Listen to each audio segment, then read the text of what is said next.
শুনিয়াছি মঙ্গলাখ্যান, শুনিয়াছি তোমার নাম।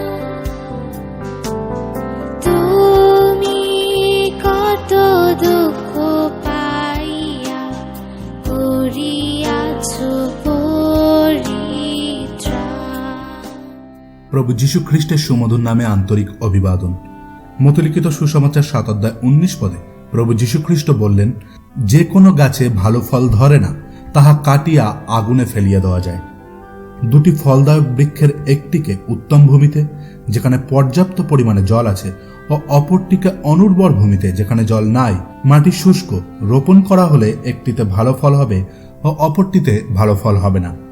এই সংসার শুষ্ক ভূমির মতো, যেখানে মানুষের জন্য কোনো জীবনদায়ক জল নাই, কিন্তু এখানে দুঃখ, কষ্ট, সমস্যা এবং পাপের মরুভূমি আছে। প্রভু যীশু খ্রিস্ট জীবন জলের স্রোত। যে কেউ খ্রিস্টে থাকে সে উত্তম ফল ধারণ করে। যে কেউ জাগতিক ও খ্রিস্টবিহীন সে মন্দ এবং বিনাশের ফল ধারণ করে।